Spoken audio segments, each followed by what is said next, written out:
Para todos, feliz domingo, bendiciones para todas las personas que nos escuchan. Qué bueno que podamos compartir desde acá y entrar a sus hogares. Y en esta Semana Santa queremos compartir un tema especial para todos nosotros. Empezamos una campaña especial de los últimos momentos de Jesús en la cruz y las 7 palabras famosas que Jesús pronuncia en la cruz. Y hoy queremos empezar con la palabra del perdón. La serie se llama Cuando el amor habla y vamos a hablar de la palabra del perdón.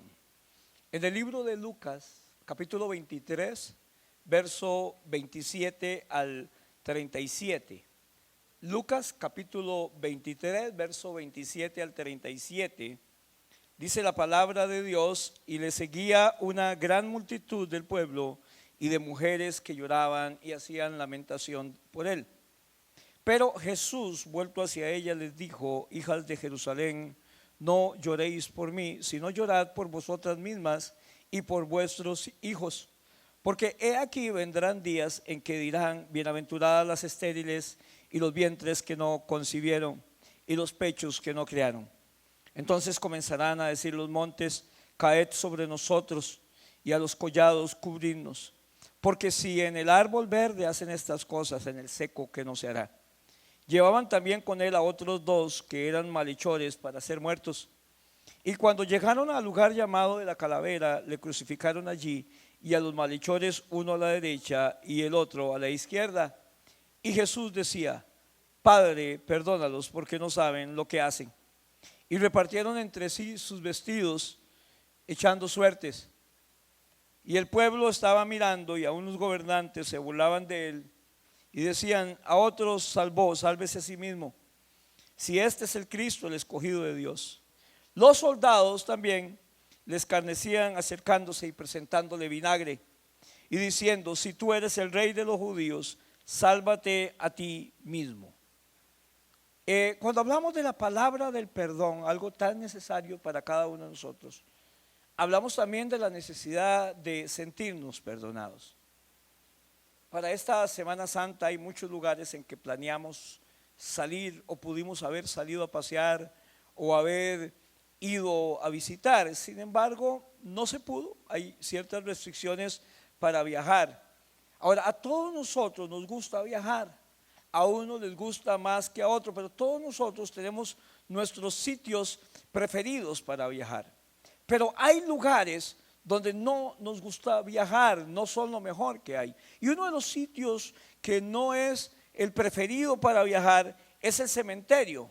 A nadie en su sano juicio le gusta salir y vacacionar en el cementerio.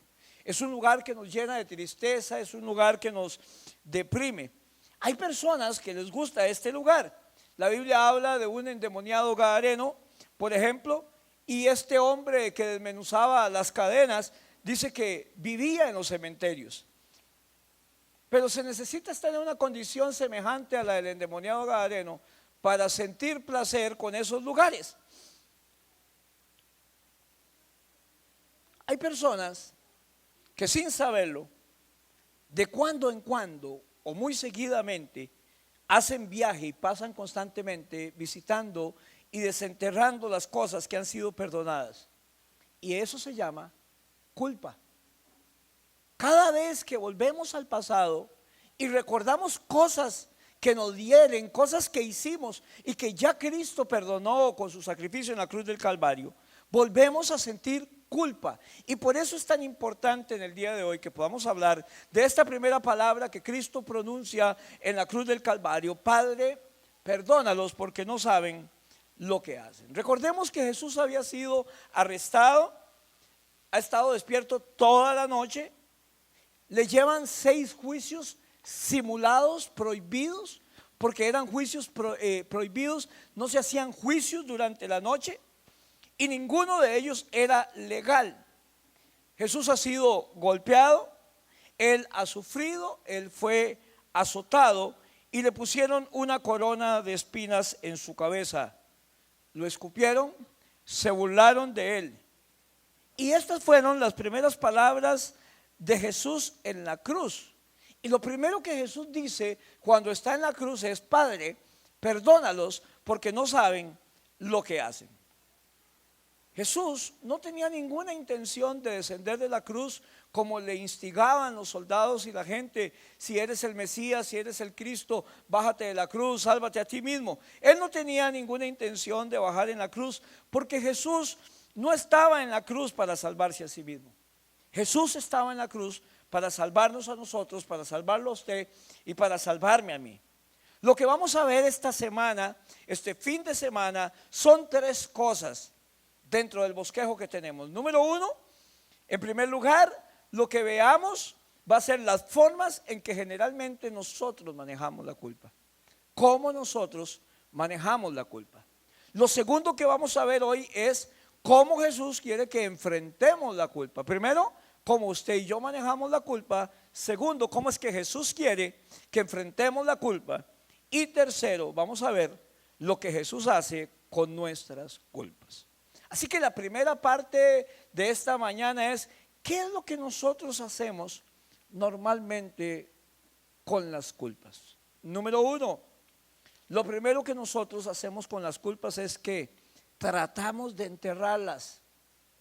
Tratamos de enterrarlas. Y sabe, eso no funciona muy bien. Probablemente hay gente que le ha aconsejado a usted, el pasado hay que enterrarlo. El pasado hay que enterrarlo, pero el problema es que el pasado es como un zombie. Sale constantemente de la tumba y vuelve a instigarnos y vuelve a señalarnos. Parece que continúa resucitándose a sí mismo. El Salmo 32:3 dice, mientras me negué a confesar mi pecado, mi cuerpo se consumió y gemía todo el día. Mi fuerza se evaporó como agua al calor del verano. Finalmente te confesé todos mis pecados y ya no intenté ocultar mi culpa. Y me dije, le confesaré mis rebeliones al Señor y tú me perdonaste y toda mi culpa desapareció. ¿Quién sabe usted, amigo y hermano, que me escuchen esta mañana, por qué estamos cansados todo el tiempo? Muy seguramente porque estamos llevando innecesariamente una carga de culpa que ya Cristo la llevó en la cruz del Calvario, cuando usted y yo la depositamos en Él y le pedimos perdón por todos nuestros errores. Cuando finalmente nosotros nos acercamos a Jesús y le decimos, Dios, necesito que me perdones, en ese mismo momento, instantáneamente, cuando hacemos con un corazón contrito y humillado que Él no desprecia, Él elimina en ese momento toda nuestra culpa. Y eso es un gran alivio. Nosotros decimos, ¿qué era lo que yo estaba pensando? ¿Y por qué estaba yo aferrándome a la culpa? No es que Dios no conociera mis pecados. No es que Él no supiera lo que yo le iba a decir. Una frase que usted nunca va a escuchar de Dios, algo que Dios nunca va a decir cuando usted le confiese un pecado es, de veras, vieras que yo ni lo sabía, no me di cuenta. ¿Por qué? Porque Él ya sabía todo lo bueno y todo lo malo que ustedes iban a hacer, aún antes de que lo hiciéramos. Aún así, Dios escogió amarnos. Nunca vamos a sorprender a Dios cuando le lleguemos a confesar un pecado. Cuando ustedes le confiesan a Dios, es para el beneficio de ustedes. Cuando nosotros le confesamos a Dios nuestros pecados, esto es para nuestro beneficio. Sáquenlo de sus pechos, sáquenlo de su mente, porque el pecado, la culpa, no podemos enterrarla. ¿Cuáles son nuestras formas favoritas de enterrar las culpas? Una muy conocida es que somos minimizadores. Una de las formas preferidas de enterrar las culpas es minimizándola. Decimos, la verdad es que no es gran cosa, no era tan importante, sucedió hace tanto tiempo y no era tan grande cosa. Ahora, si no era nada, ¿por qué todavía la recordamos? Si en realidad no fue gran cosa. ¿Cómo enterramos nuestras culpas? Primero tratamos de minimizarlas. La segunda manera en que enterramos nuestras culpas o queremos enterrar nuestras culpas es que las racionalizamos. Las racionalizamos. ¿Qué quiere decir esto? Todo el mundo lo hace. No tiene nada que ver con ustedes, ciertamente no hay ningún problema. Y ¿sabe qué? Cuando decimos que todo el mundo lo hace, creemos que de verdad no tiene nada que ver con nosotros. Que los demás lo hacen, entonces a mí no me va a afectar. Pero el que los demás hagan algo, no quiere decir que estén haciendo lo correcto. Primero, las minimizamos. Segundo, las racionalizamos. Y tercero, somos comprometedores con nuestras culpas. Queremos enterrarla teniendo un compromiso con nuestras culpas. ¿Cuál es ese compromiso? Bueno, yo digo, si yo no me siento mal, entonces lo voy a seguir haciendo y seguramente no está mal. Cuando usted peca una vez, seguramente puede pasarlo, pero cuando peca dos veces, ya llega el momento en que no nos va a parecer pecado. Hay una palabra para eso y se llama endurecimiento de conciencia, endurecimiento de su corazón. Sin duda alguna, hermanos, la primera vez que yo hago mal, mi conciencia dice, estuvo mal. Pero si yo lo sigo haciendo, muy pronto voy a creer que es normal.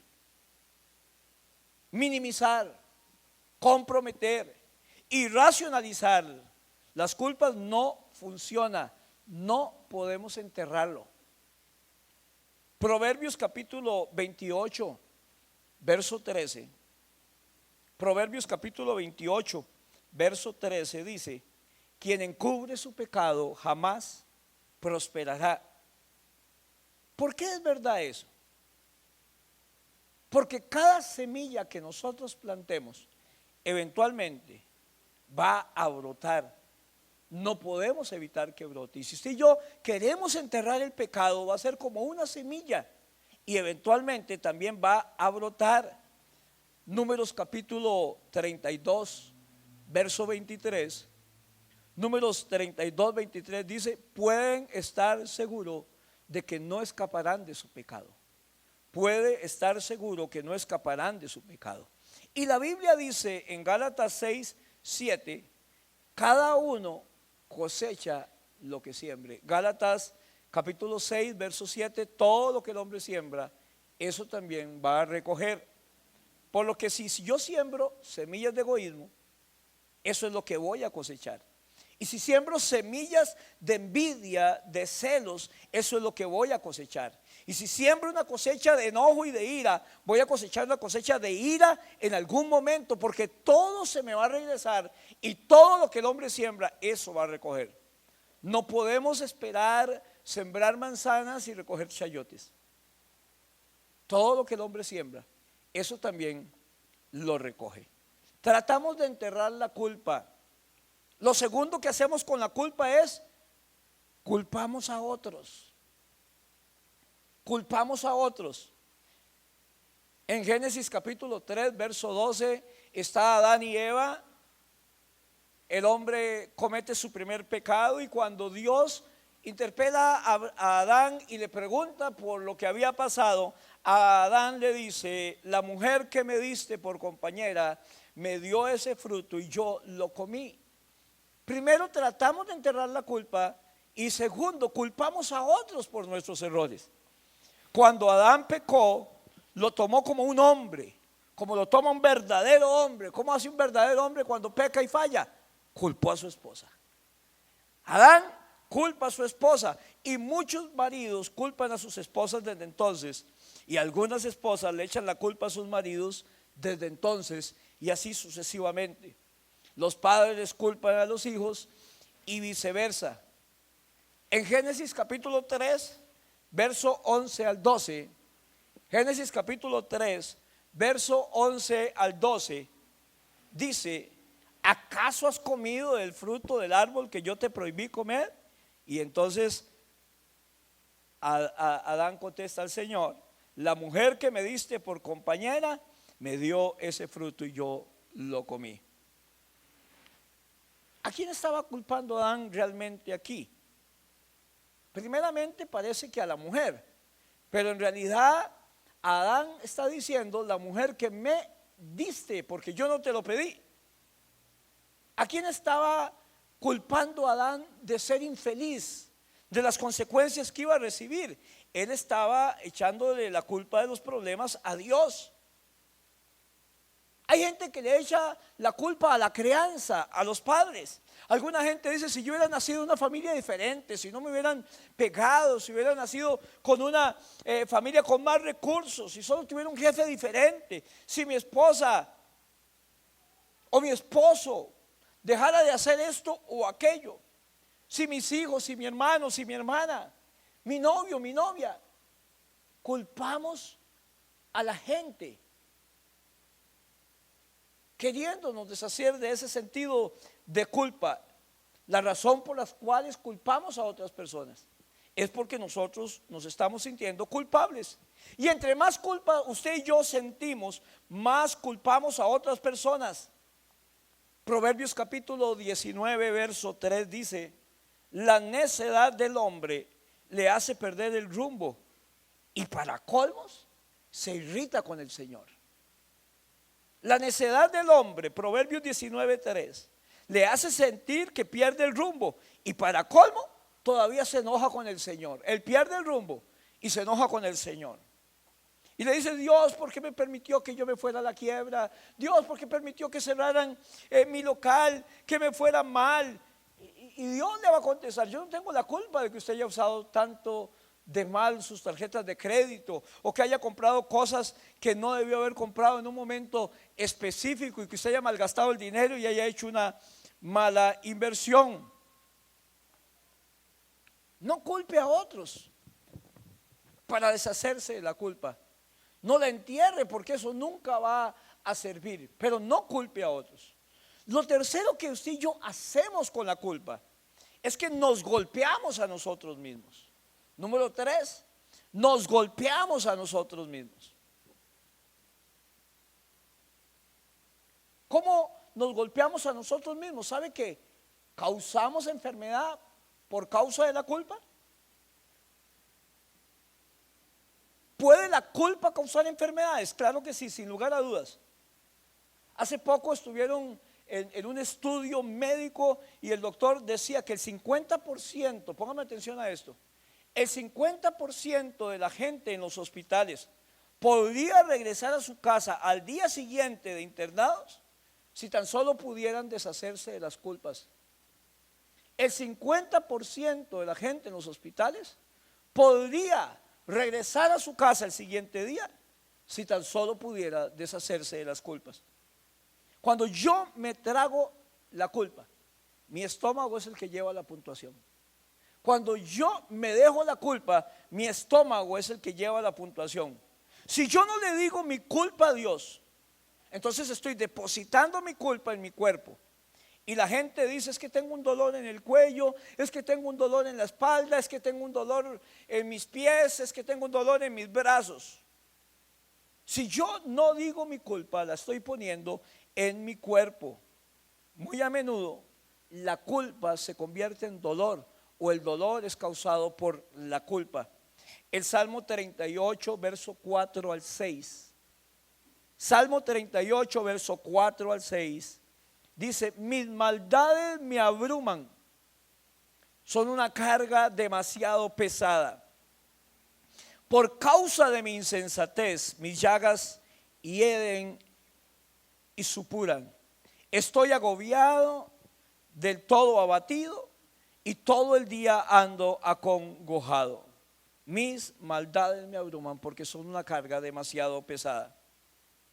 Cuando comenzamos a castigarnos a nosotros mismos, nuestra conciencia, nuestra mente, nuestros pensamientos no saben cuándo parar.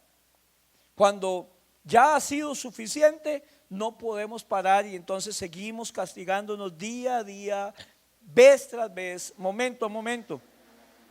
Y algunos de los que me están oyendo aún continúan castigándose a sí mismos por cosas que sucedieron hace meses, hace años, quizás décadas atrás. Y cada vez que piensan en ellos se vuelven a castigar. ¿Por qué lo hice? ¿Por qué lo hice? Y empezamos a sentirnos mal. Eso es lo que usted y yo hacemos con nuestras culpas. Las tratamos de enterrar culpamos a otro y nos golpeamos a nosotros mismos. Ahora, ¿qué es lo que Jesús quiere que nosotros hagamos con la culpa?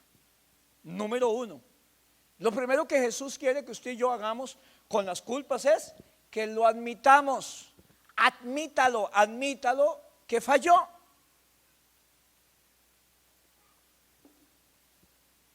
Dios nos ha dado la conciencia para que podamos examinarnos a nosotros mismos.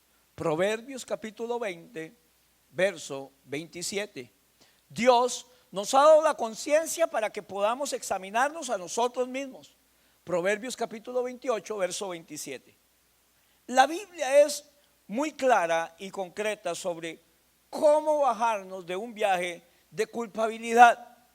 Porque un viaje de culpabilidad es solamente un callejón sin salida. Los pasos para bajarnos de un viaje de culpabilidad son sencillos, pero aunque parezca una contradicción, no son fáciles. No lo entierro, no lo niego, no lo ignoro. Sea hombre, sea mujer, admítanlo. Admita que falló, admita que pecó, que he cometido un error, que algo hice que ha estado mal. Lo primero que Cristo quiere que usted y yo hagamos con nuestras culpas es admitirlo. Hay gente que incluso a veces quiere huir de sus culpas.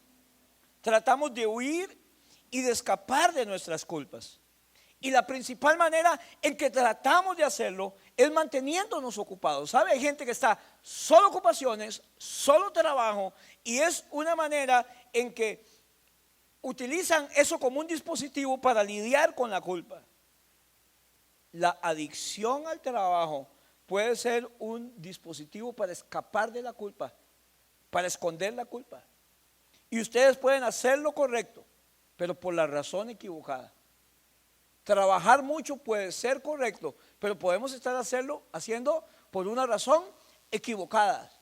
Estamos trabajando mucho, estamos estreando mucho en el trabajo, pero para huir de la culpa. Ustedes pueden ser capaces de ocultar su culpa de todos los demás, pero nunca la va a poder ocultar de usted mismo, y sobre todo nunca va a poder ocultar su culpa de Dios. Por eso es que comienza con honradez personal. Lo que Cristo quiere es que sea honrado con usted mismo, que sea mujer, que sea hombre, que sea honrado con usted mismo, y empiece por admitirlo a uno mismo y admitirlo ante Dios y decir: yo estoy equivocado, Señor, estoy equivocado. Primera de Juan capítulo 1 verso 8. Primera de Juan capítulo 1 verso 8. Si afirmamos que no tenemos pecado, nos engañamos a nosotros mismos y no tenemos la verdad. Como seres humanos, tenemos la increíble capacidad para mentirnos a nosotros mismos, aunque usted no lo crea. Ustedes lo hacen todo el tiempo, yo lo hago todo el tiempo.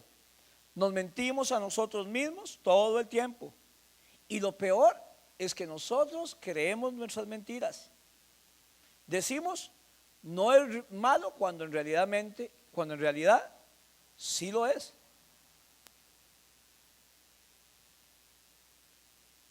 Y a veces hasta creemos que se está poniendo mejor, aun cuando no está mejorando. Y está bien, aun cuando no está bien. Y la Biblia dice que el corazón es muy engañoso. La basura que usted y yo tenemos debe ser periódicamente sacada. Si ustedes simplemente dejan toda la basura en su casa, se les va a acumular. Tenemos que sacar la basura periódicamente. Así que por favor, hermano y hermana, lo primero que Cristo quiere que usted y yo hagamos con nuestra culpa es que la admitamos. Lo segundo que Cristo quiere que usted y yo hagamos con nuestra culpa es: acepto la responsabilidad por la basura de mi vida. Lo segundo que Cristo quiere que hagamos es: acepto toda la responsabilidad por la basura de mi vida. Salmo 51:3. Salmo 51:3 yo reconozco mis transgresiones y siempre tengo presente mi pecado. No culpo a otros. El Salmo 51 es el salmo que David escribe después de que comete pecado con Betsabé, la mujer de Urías. David había pecado con la mujer de Urías e incluso manda a matar a Urías, da una orden para que lo pongan en el frente de batalla donde era muy probable que fuera a morir. Y cuando David escribe el Salmo 51, él dice: yo reconozco mis transgresiones y siempre tengo presente mi pecado. Nunca nombra a la mujer de Urías, nunca nombra a Betsabé. Él admite su culpa y él se hace responsable por su pecado y por la basura que cometió. ¿Por qué? Porque no es el pecado de ella. Ella le tocará admitir su parte. Era el pecado de él y por eso él escribe: reconozco mis transgresiones y siempre tengo presente mi pecado. Yo acepto la responsabilidad por la basura en mi vida, por lo que yo he permitido. No fue la mujer que me dice, no es porque la mujer estaba allí, no fue culpa de ella, no fue culpa de él. Yo admito la responsabilidad por la basura que hay en mi vida. Voy a decirle algo, pero tal vez no le va a gustar. ¿Cuál es la mejor manera para asegurar que realmente actúo de una manera responsable? Que estoy siendo un hombre verdadero, que estoy siendo una mujer verdadera. Déjeme decírselo, aunque tal vez no le guste. Esto puede, tal vez que lo sorprenda, y hay que saberlo y hay que tomarlo equilibradamente y con mucha madurez. La mejor forma de superar una sensación de sentirse culpable es decírselo a otra persona. La mejor manera de yo poder superar algo en lo cual me sigo sintiendo culpable es dígaselo a otra persona. Yo no le digo dígaselo a todo el mundo. Tampoco le digo dígaselo a cualquier persona. Dígalo a una persona que a usted lo ame y que lo va a comprender y que no se va a sorprender por lo que usted le cuente porque es su amigo. Que sea una persona que le ama incondicionalmente. ¿Sabe qué dice Santiago capítulo 5 verso 16? Santiago capítulo 5 verso 16: confiésense unos a otros sus pecados y oren unos a otros para que sean sanados. Santiago 5:16: confiésense unos a otros sus pecados y oren unos por otros para que sean sanados. Escuche muy bien. No tiene que confesarle a otra persona o contarle a otra persona sus pecados para que sean perdonados. Todo lo que tiene que hacer es confesárselo a Dios y ustedes van a ser perdonados. Yo no estoy hablando que le confiese a una persona para ser perdonado. Solo confiéselo a Dios y usted va a ser perdonado. Pero a muchas personas les pasa que la culpa les sigue una y otra vez. Ya Dios los perdonó, pero todavía se sienten culpables.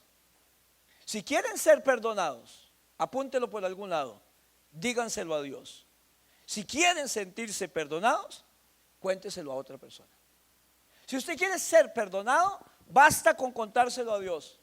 Si usted quiere sentirse perdonado, cuénteselo a alguien que lo ame. No a cualquier persona, a alguien que lo ame. Dios le va a perdonar, pero la otra persona le va a ayudar a desahogarse y a liberar su espíritu. Son dos cosas diferentes. El perdón viene de Dios. La sanidad viene de las relaciones. Le repito, el perdón viene de Dios, pero la sanidad para mi vida de esa culpabilidad viene de las relaciones. Por esta razón, muchas personas han confesado un pecado a Dios, ya Dios los ha perdonado y todavía cargan con la culpa por el resto de sus vidas, porque nunca han sido sanados. Dios los perdonó inmediatamente, pero nunca han sido sanados. Ya han sido perdonados, pero son personas enfermas que no han sido sanas y que siguen cargando con una culpa dentro de ellos. Alguien dijo esta frase, apunte por allá: solo estoy tan enfermo como mis secretos. Solo estoy tan enfermo como mis secretos. ¿Qué es lo tercero que Cristo quiere que hagamos? Pido perdón. Pido perdón. Una de las grandes promesas en la Biblia, en Primera de Juan capítulo 1, verso 9. Primero, lo admito. Segundo, acepto la responsabilidad por la basura de mi vida. Y tercero, que Cristo quiere que haga es, pido perdón.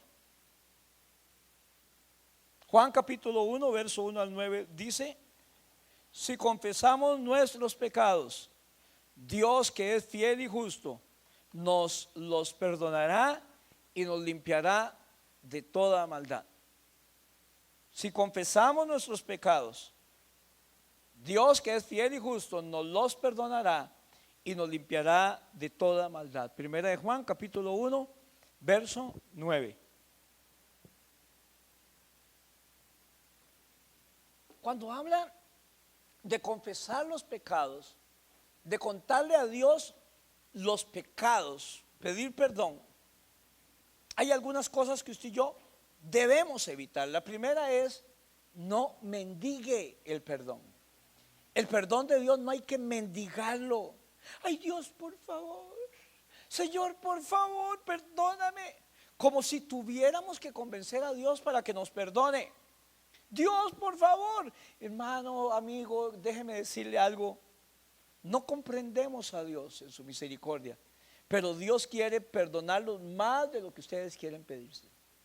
Cuando confesamos nuestro pecado, un error que hacemos es mendigar el perdón de nuestros pecados, porque Dios está más deseoso de perdonar nuestros pecados de lo que usted y yo estamos de contárselos a Dios. Lo segundo que no debemos hacer cuando confesamos nuestro pecado es: no negocie con Dios. No negocien. El negociar es decirle: Dios, si usted me perdona, nunca más lo vuelvo a hacer. Eso es negociación. Señor, papi, papá, si usted me perdona, entonces yo nunca lo vuelvo a hacer. Eso es negociar. No mendigue el perdón, porque Dios está más interesado en perdonarlo que lo que usted está de confesarlo. Pero no trate de negociar. La confesión no cambia el futuro. La confesión perdona el pasado. Hay otros pasos para cambiar un mal hábito. Yo estoy hablando de cerrar la puerta al pasado. La confesión no dice que nunca van a volver a hacerlo. La confesión los perdona y los limpia del pecado. Y ustedes luchan con cosas que otras personas no lo hacen. Todos luchamos con diferentes cosas, pero hay mucha gente que lucha con las mismas cosas que ustedes lo hacen, y usted no tiene que mendigar el perdón y tampoco tiene por qué negociarlo. Y algo muy importante como tercer punto que no hacemos ni tenemos que hacer cuando pedimos perdón es: no soborne a Dios. No trate de sobornar a Dios, porque el soborno es cuando uno dice: si usted me perdona por esto, entonces yo hago esto, y agregamos algo más. Y si usted me perdona por esto, yo hago esto otro. Voy a ir más a la iglesia cada semana. Le prometo, entonces voy a leer más la Biblia. Si usted me perdona, voy a dar más plata. Romanos 3, 23 al 24. Romanos 3, 23 y 24. Todos hemos pecado y nos declara inocentes sin pedirnos nada a cambio. Por medio de Jesús nos ha librado del castigo que merecían nuestros pecados. Traducción lenguaje actual. Su perdón no se basa en lo poco o lo mucho que ustedes han pecado, ni en lo que nosotros hayamos hecho. El perdón de Dios se basa en lo que Él hizo en la cruz del Calvario. Y por eso es tan importante esta serie del amor. Por eso es tan importante esta serie del amor que habla de lo que Cristo hizo en la cruz del Calvario por nosotros. ¿Por qué el amor está hablando? Porque Cristo fue el que lo hizo en la cruz del Calvario. Y eso es lo que se trata la cruz. Ese es el mensaje de la cruz. Esa es la verdad central del cristianismo. No es lo que yo hago, no es cómo lo hice, o si hice algo bueno o si hice algo malo. El centro del cristianismo es lo que Jesús hizo en la cruz y lo que ha hecho por mí. Y cuando Jesús dijo en la cruz del Calvario, palabra que vamos a ver más adelante, consumado es porque ya fue hecho. Es como un amén. Así sea. Ahora, Lo primero que vimos es lo que usted y yo hacemos con la culpa. Y lo segundo que vimos es lo que Jesús quiere hacer con la culpa. Lo tercero y la última parte de esta mañana es lo que Jesús hace con mi culpa. La tercera parte, ¿qué es lo que Jesús hace con mi culpa? Primero, Él perdona al instante. ¿Qué es lo que hace Jesús con mi culpa? Me perdona al instante. Isaías 55, verso 7. Que se vuelva al Señor y a nuestro Dios, que es generoso para perdonar. Al Señor y a nuestro Dios, que es generoso para perdonar. Isaías 55, 7. Jesús, Dios nos perdona instantáneamente. Él no dijo, van a sufrir por un poco de tiempo, van a pasar un periodo de prueba. No dijo, lo voy a pensar, vamos a ver, hay que orar mucho. Él nos perdona en el momento en que se lo pedimos, sin retraso. Él nos perdona instantáneamente. Lo segundo que hace Jesús con nuestra culpa es que me perdona completamente. Jesús me perdona instantáneamente en el momento en que se lo pido, no me deja en espera. Y Jesús me perdona, número 2, completamente. ¿Qué quiero decir con eso? No es necesario seguir pidiéndole perdón por lo mismo una y otra vez. Él perdona totalmente. Cuando Él me perdonó, no me dejó unos sí y otros no. Unos ocupan más tiempo para ser perdonados y otros menos tiempo. No tiene que pedirle constantemente el perdón por los pecados que Él ya perdonó. Si usted quiere rechazar ese pecado y decir ya no quiero seguir ese camino y quiero irme para el infierno, se va a ir al infierno por los pecados ya pagados por Cristo en la cruz. Porque Él ya pagó por ellos, ya pagó por sus pecados. Y cuando Jesús en la cruz clamó, Padre, perdónalos, Él lo incluyó a usted, la incluyó a usted, incluyó a todos los que estamos acá por cuanto todos pecamos. Pero ya Él lo pagó en la cruz del Calvario. Jesús fue clavado en la cruz para que nosotros dejemos de clavarnos a nosotros mismos sintiéndonos culpables. Él fue colgado por sus pecados. Colosenses capítulo 2, verso 13 y 14. Colosenses capítulo 2, verso 13 y 14. Nos ha perdonado, dice, todos los pecados. Dios anuló el documento de deuda que había contra nosotros y que nos obligaba y nos presionaba y nos acusaba, y lo eliminó clavándolo en la cruz. Él anuló, Él acabó todas las pruebas. Significa que cuando lleguemos al cielo y le digamos, Dios, es que el pecado del 2009 y el pecado del 2016 y el del 2020, y Dios nos va a decir, ¿de qué estás hablando? ¿De cuál pecado? Cuando Él perdona, lo hace instantáneamente, y cuando Él perdona, lo hace completamente. Lo tercero que el Señor hace con nuestro pecado es que perdona repetidamente. Teóricamente nosotros hemos cometido pecados más de una vez, solo en teoría, ¿cierto? Me imagino que la gente no lo hace así, pero la naturaleza de Dios es perdonar. Él nunca se aburre, Él nunca se cansa, Él nunca se irrita y Él nunca dice, ya hasta aquí, 999 veces y ya se acabó, ya no lo voy a perdonar más por esta falta que usted ha repetido toda su vida. No, Él perdona repetidamente. Hebreos capítulo 7, verso 25. Hebreos capítulo 7, verso 25. Quien vive para siempre a fin de interceder con Dios a favor de ellos.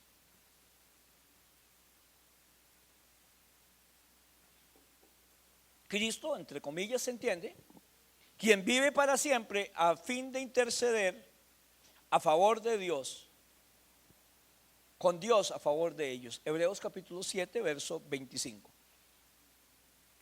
Él está diciendo Padre, perdónalos. Directamente en esa relación de confianza, Padre, perdónalos. Padre, perdónalos. Y sigue diciendo, Padre, perdónalos. La sangre de Cristo sigue estando fresca. Y el último punto de lo que Jesús hace con nuestros pecados es que Él perdona libremente. Primero, perdona al instante. Segundo, perdona completamente. Tercero, Él perdona repetidamente. Y número 4 y último punto, Cristo perdona libremente. En otras palabras, no nos lo ganamos, no nos lo merecemos, no podemos comprarlo, no podemos negociarlo, es un don, es gracia, es un regalo. Ganamos el perdón por lo que Cristo ya hizo en la cruz del Calvario. Él perdona libremente porque nadie lo coacciona. Él es el que nos perdona porque quiere perdonarnos. Efesios capítulo 1, verso 7. Efesios capítulo 1, verso 7. En Él tenemos la redención mediante la sangre, el perdón de nuestros pecados, conforme a las riquezas de la gracia. Gracia. Somos salvos y perdonados por gracia. Y gracia es lo que Dios nos da, que usted y yo no nos merecemos. Gracia es lo que Dios nos da, que usted y yo no nos merecemos. Misericordia es lo que Dios no nos da, que usted y yo sí nos merecemos. La paga del pecado es muerte. La gracia es el regalo de Dios, que es vida eterna. La dádiva de Dios que no nos merecemos. Así que, hermano y amigo, usted que nos está escuchando en esta mañana de bendición, la idea fundamental del cristianismo es que Dios ya tomó sus problemas hace más de 2000 años. Echó todos sus problemas y dijo: voy a borrar todos sus pecados y voy a pagar por ellos. Así que ya la justicia fue dada, la gracia fue dada. Él nos perdonó, no porque lo mereciéramos ni nos lo hubiéramos ganado, sino porque Él quiso. Y la cruz es la base de todo lo que Dios hace por ustedes y sus vidas. Termino con esto. Jesús no tenía ninguna intención de descender de la cruz, porque Jesús no estaba en la cruz para salvarse a sí mismo. Jesús estaba en la cruz para salvarnos a nosotros y para perdonarnos a nosotros. La palabra del perdón que hemos visto en esta mañana, lo que dice es: Él murió para que usted y yo fuéramos perdonados. Y aquellas personas que en aquel momento le injuriaban, y aquellas personas que en aquel momento le insultaban, Jesús las perdona y pide el perdón al Padre y dice: Padre, perdónalos porque no saben lo que hacen. Jesús hoy en día está intercediendo a la derecha del Padre para que usted y yo seamos perdonados. No guarde más la culpa, no la entierre, admítala, reconózcala y deje que Jesús le limpie de una vez y para siempre. Señor bueno y Padre de la gloria, yo quiero orar por todas las personas que escuchan este mensaje y quiero que tú ministres sus vidas y que reciban el perdón por sus faltas, porque todos hemos pecado, porque no hay justo ni aún uno. Quiero que lo tomen para sí y que de una vez y por todas dejen su pasado atrás y admitan que tú les perdonas completamente, que cuando lo haces bien hecho, y que puedan vivir sus vidas de aquí en adelante. Y que si fallamos, como dijo Juan, estas cosas les escribo para que no pequen, pero si pecan, abogado tenemos para con Dios, que es Cristo. Tú sigues intercediendo por nosotros. Así que te oro, oh Padre, una vez más, como lo hizo tu Hijo en la cruz, que perdone los pecados, Señor, que la gente pueda admitirlos en esta mañana y que sean libres de sus culpas, en el nombre de Jesús. Amén y amén. Que Dios les bendiga.